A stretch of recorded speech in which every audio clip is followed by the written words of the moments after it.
Hello, my name is John Richardson. I'm the sales manager here at Miles Ahead Music, and today I was just going to talk a little bit about how to go about practicing your scales.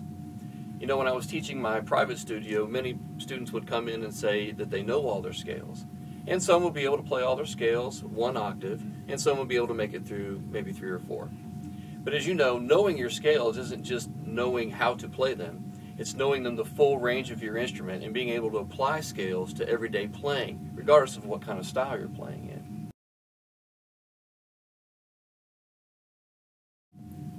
For beginners, practicing scales is usually within 1 octave because that is the notes they have learned up to a certain point to be able to play within 1 octave.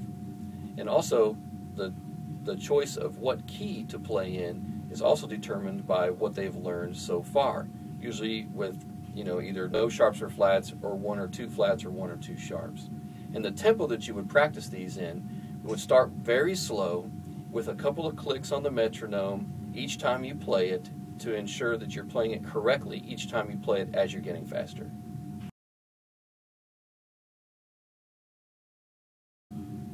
Along with expanding the number of keys an intermediate player might do, they also might expand the range of the instrument in which they are playing.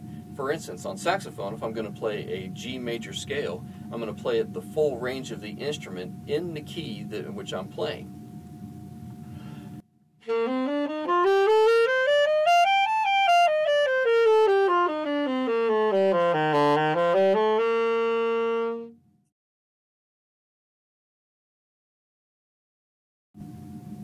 An advanced player might start playing scales with different patterns and relating them to different chords as they play.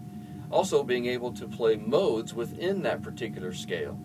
So for instance, if you play the G major scale, you're also going to play the A Dorian scale, the B Phrygian scale, the C Lydian scale, and so on, so that you're fluid with the different types of sounds and with the different types of fingerings that you will need to play various styles of music with chords and in improvisation.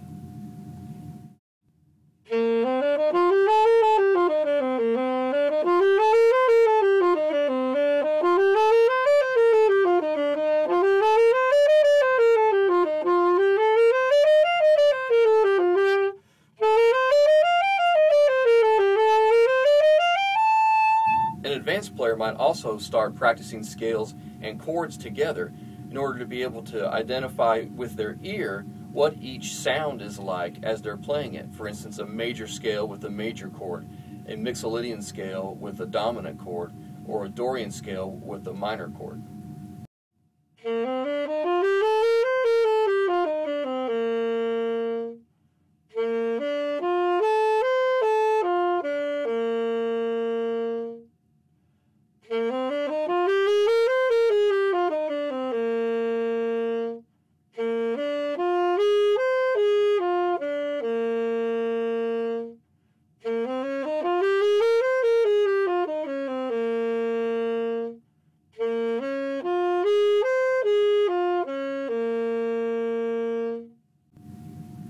So I've given you 3 different ways to practice scales, from the beginning level to the intermediate level to the advanced level.